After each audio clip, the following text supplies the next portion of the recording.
I was questioning an obstetrician in a brain-damaged baby case in a medical malpractice case here in New York. And because of something I said, one of the defense attorneys started yelling and screaming at me. You want to learn what happened? Come join me as I share with you this great information. Hi, I'm Gerry Oginski. I'm a New York medical malpractice and personal injury trial lawyer practicing law in the state of New York. I was in the middle of taking pretrial testimony of an obstetrician in a failure to timely deliver a baby, resulting in this baby being born blue, not breathing, and ultimately suffering brain damage. And now, during the middle of my questioning, one of the defense attorneys for the hospital pipes up and objects to a question I'm asking. Now, they have every right to object during the course of this pretrial testimony. This is done in an attorney's office, and there's no judge present, but there is a court reporter who's taking down all of the questions and all of the answers. So now this one defense attorney for the hospital starts objecting. And I said very calmly, "Can you explain on the record why you're objecting to that question?"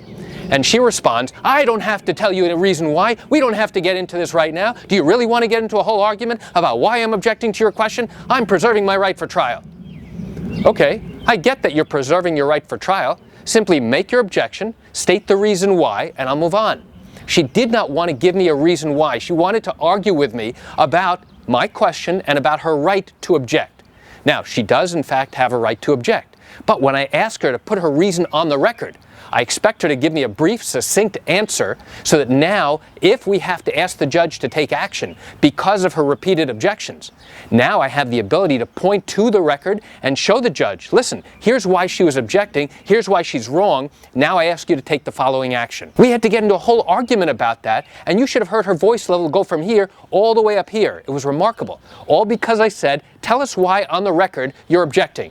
What I really think was going on is that she had no real basis to give an objection, and now was confronted with the fact that I was asking her to put a reason on the record. So now, probably about 2 hours later, during the course of additional questioning this obstetrician, I'm asking some more questions about the treatment rendered by nurses at the hospital, which might directly implicate what the nurses did at the hospital. And this particular defense attorney objected again, and objected again, and objected again. And all of a sudden, you should have heard that volume level go from here all the way up to here, because again, I started to ask, put your reasons why on the record. I don't have to do that, there's no reason for me to do that. And she was literally screeching for absolutely no reason whatsoever. When I see this type of behavior during pretrial testimony, I immediately get the sense that this attorney is typically not a trial attorney and will not be the attorney who is actually trying the case. And if they were the trial attorney, they would quickly realize that many of these objections that they're making are improper. And if you really want to preserve your objection, go ahead and make the objection, put your reason on the record, and now let's move on with it. You don't have to argue about the question. Or if you don't like the way my question is phrased, just say objection to the form of your question. And I have no problem. I'll rephrase it, because I can ask a question 20 different ways to try and get the same information. I can't tell you how many times I see attorneys argue for 10, 15 minutes on the record where the court reporter is taking down all the objections and all the arguments and disagreements the attorneys are having about whether they can or cannot ask that particular question. Objection! That question is improper. I don't understand. What's wrong with my question? I don't have to tell you what's wrong with this question. But there's nothing wrong with the question. I don't like the way it's phrased. You have to rephrase it. I'm not going to rephrase it. And now they stupidly sit and argue for 10 minutes about this stupid question.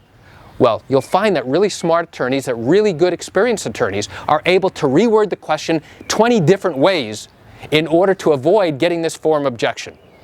So why do I share this great information with you? I share it with you just to give you an insight and an understanding to what goes on in the pretrial phase of a medical malpractice case or an accident case or even a wrongful death case, where now we're in the question and answer session and one of the defense attorneys yells out, objection to the question. You know, I realize you're watching this because you have questions or concerns about your own particular matter. Well, if your matter happened here in the state of New York and you do have legal questions, what I encourage you to do is pick up the phone and call me. I promise I won't object to your questions at all. You can reach me at 516-487-8207 or by email at Gerry, Gerry, at oginski-law.com. That's it for today's quick video. I'm Gerry Oginski. Have a wonderful day.